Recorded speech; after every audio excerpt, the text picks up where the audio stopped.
Before you tuck your Honda mower away for the winter, stop right there. If you do just 3 simple things, you'll avoid carburetor problems, oil sludge, and a rusty deck come the spring. These are my 3 must-do steps for easy spring startups, and if you got a Honda, lean in. Hey guys and gals, welcome to Garage Gear. I'm JB. Step 1, draining or treating the fuel. My pick is draining the fuel out. Even if you use ethanol-free fuel, get it out. This is a fail-safe method, and you can go about it in 2 ways. You could mow the lawn one final time until the gas runs out. Heck, you could even run the mower out in the driveway until it dies. This gets about 98% of the fuel out, and this method works just fine. I did this for many seasons without any issues.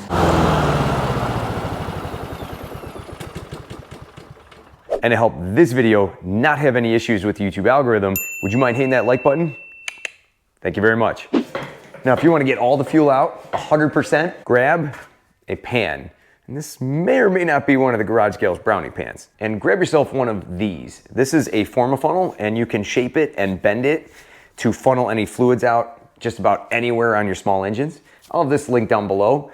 And if you don't have one of these, you could even use tin foil. I'm gonna shape this and then stick it up underneath the carburetor, and the carburetor bowl bolt is right up under here. I'm gonna loosen that bolt with a 10mm wrench. I'm gonna get the wrench up under there, and you don't have to take it out all the way. You just have to loosen it a few turns, and the fuel will start dripping out. Here she comes, and good deal.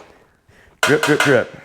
And this gets any remaining fuel trapped in that carburetor bowl out. Now, what can you do with this fuel? Well, I like to personally pour it right back into my gas can and use it in my snowblower come the winter time. But you could also use it in just about any other power equipment. So what's nice is I'm not wasting it. Now, once it's done dripping, you can simply take your wrench, go back in there, and tighten it back up. And that carburetor bowl is officially drier than a leftover biscuit at Cracker Barrel. Now, if you're part of the 30% out there that stabilize their fuel, be sure to put fresh fuel into your lawnmower to begin with. And be sure to run your mower for about a minute or 2 to run that stabilizer through the carburetor. In my experience, this is not my favorite option because I tried stabilizing my fuel in the past and my mower didn't run quite right come the next spring. I ended up doing a carburetor cleaning. And the worst thing you could do is just leave fuel in the tank to go bad. Fuel can go bad in just a few short months or less, and old fuel can gum up the carburetor jets, making startups in the spring a hassle. And some might even say, I've been leaving gas in there for years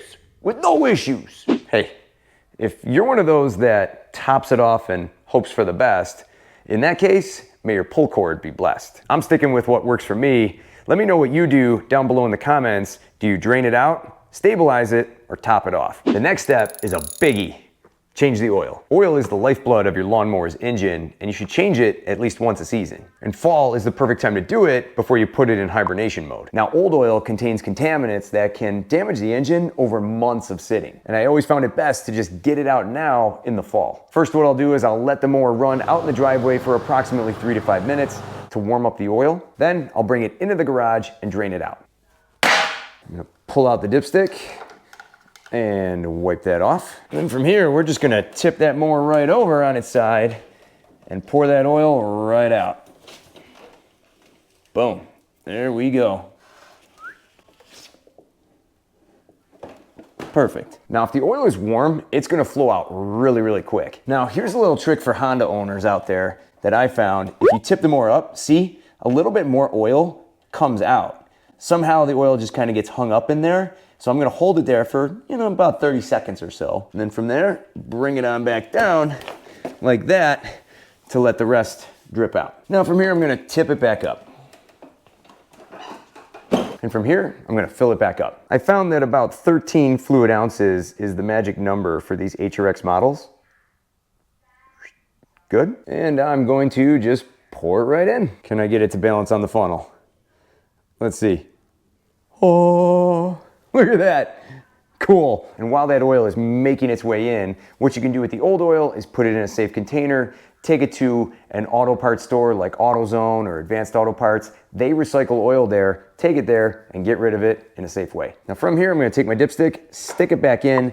Do not thread it back down according to the manual because this is the accurate way to test the oil level on the dipstick. So I'm gonna take it out, and we are right at the very top of the threads. perfect. Now your mower may vary, but according to mine, 13 fluid ounces is what it takes to fill this up to the right level. So I'm just gonna write 13 right there on the top of the dipstick. Now, one thing I've heard many times over the years is, well, I just drain the oil out and fill it in the spring. Terrible idea.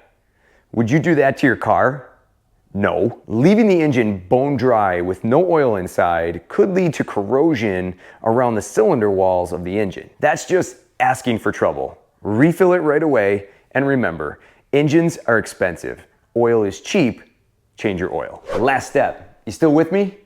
Clean your lawnmower. And stick around to the very end for one of my favorite rust prevention sprays to put on your mower. Even if you have a Nexite deck, like mine, on your mower, doesn't matter. Clean it up. There are metal components all over the place on your lawnmower. And if you let wet grass sit on those parts over time, that'll easily corrode them. I like to pressure wash my deck, but a garden hose will work just fine too. Be sure to rinse off the entire top and then lift the trunk up in the rear to clean inside. And then when I'm done, I hit the entire mower with my leaf blower to get all the water out of all the tight spaces. I did a video on how to clean your lawnmower with good, better, and best methods, and I'll have that video linked down below in the description. I'll even have this handy dandy deck scraping tool, which has these rounded edges so you don't dig up your lawnmower deck. This does a great job getting any stuck on material off. This will be linked below. A clean lawnmower deck will cut so much better in the spring, especially when the grass is growing like crazy. Get this season's junk off now so you're not hindering your cut quality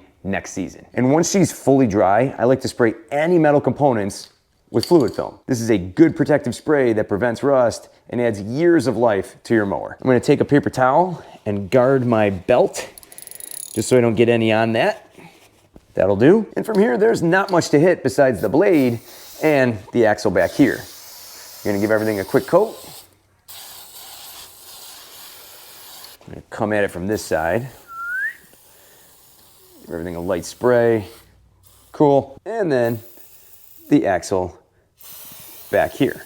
There are plenty of other winterizing steps you can take to prepare your lawnmower for the spring, but these are my big three. For other lawnmower winterizing procedures, I'll have another video linked down below.